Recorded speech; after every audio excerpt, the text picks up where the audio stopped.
प्रदेश में तेजी से सियासी समीकरण बदल रहे हैं। हिमाचल के 3 निर्दलीय विधायक केएल ठाकुर, होशियार सिंह और आशीष शर्मा ने विधानसभा की सदस्यता से इस्तीफा दे दिया है। इन 3 विधायकों ने पहले विधानसभा सचिव और फिर बाद में विधानसभा अध्यक्ष के आवास पर पहुंचकर अपना इस्तीफा सौंपा। इस दौरान नेता प्रतिपक्ष जयराम ठाकुर भी उनके साथ मौजूद रहे। इलेक्शन है, ये हमारा अपनी अंतरात्मा, अपना कंसाइज है कि हम किसको दें। हमारा कंसाइज ने अलाउ नहीं किया कि हम बाहर के किसी प्रतिनिधि को हम वोट करें। हमने हमारे लोकल जो कैंडिडेट थे हर्ष महाजन जी, उसको हमने जो है वोटिंग की। और उसके बाद से जो है ये सारे समस्या शुरू हुई कि हमने क्यों जो है किसी दूसरे व्यक्ति को हमने वोट किया। ये तो हमारा अधिकार है, तीनों इंडिपेंडेंट्स का अधिकार है, इस पर आप जोर ज़बरदस्ती तो कर नहीं सकते। तो यहाँ जोर ज़बरदस्ती की गई। जब हमने उनको वोट दिया और वो जीत गए तो उसके बाद एमएलएस को प्रताड़ित करना शुरू कर दिया। झूठे केस, झूठे एफआईआर जो है आरोप लगाने शुरू कर दिए, जो कि बहुत गलत है। जो एक डेमोक्रेसी में, एक डेमोक्रेटिक कंट्री में जो है ऐसा कभी नहीं हुआ, ऐसा कहीं नहीं हुआ। चाहे वो आशीष जी है, चाहे केएल ठाकुर है, इनके ऊपर एफआईआर, इनके बेटे पे, इनके भाई पे, इनके कारोबार बंद। ये जो बदले की भावना से जो राजनीति शुरू हुई है, ये बिल्कुल ही गलत शुरू हुई है।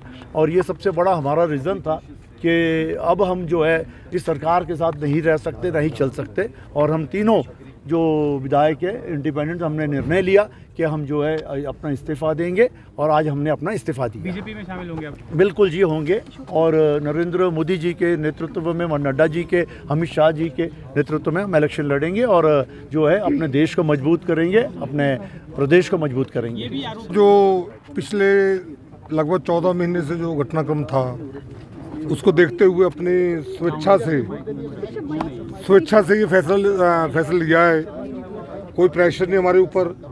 ये जनहित में, प्रदेश हित में, नालागढ़ की जनता के हित में, क्योंकि लोगों ने, नालागढ़ की जनता ने हमें जिताया था नालागढ़ के विकास के लिए, परंतु नालागढ़ का विकास हो नहीं पा रहा था।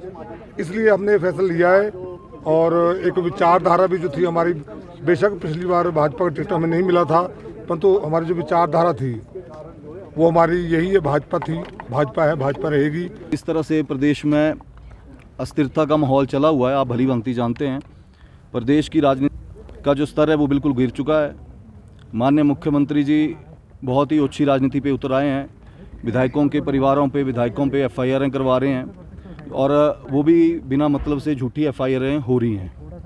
और जिस तरह से प्रदेश का विकास पूरी तरह रुका हुआ है, आप भलीभांति जानते हैं, चाहे बेरोजगार बच्चे हैं और चाहे डेवलपमेंट वर्क्स हैं। हमारे विधानसभा क्षेत्र में, मैं तो खुद मुख्यमंत्री जी के गृह जिले से हूँ, वहाँ पे भी पिछले 14 महीने में जिस तरह से जो भी हमने उनको काम बताए हैं, कोई भी कार्य जो हैं वो पूर्ण नहीं हुए हैं। और ये रिजनमेंट है जो हमने शो की है, क्योंकि हम लोग अगर चले हैं तो अपने क्षेत्र के विकास के लिए चले हैं, अपनी जनता के लिए चले हैं, ना कि किसी अपने निजी स्वार्थ के लिए चले हैं। इस्तीफा देने के बाद 3 निर्दलीय विधायकों ने स्पष्ट कर दिया है कि वो बीजेपी में शामिल होने जा रहे हैं। नालागढ़ से निर्दलीय विधायक केएल ठाकुर, देहरा से होशियार सिंह और हमीरपुर से आशीष शर्मा इस्तीफा देने के बाद मीडिया से रूबरू हुए और कहा कि उनके विधानसभा क्षेत्र में विकास के काम रुके हुए थे, उन्हें लगातार प्रताड़ित किया जा रहा था। उन्होंने ये फैसला अपने विधानसभा क्षेत्र के विकास के हित में लिए हैं। इन 3 निर्दलीय विधायकों का इस्तीफा मंजूर होने के बाद प्रदेश में 3 और नई सीट खाली हो जाएगी।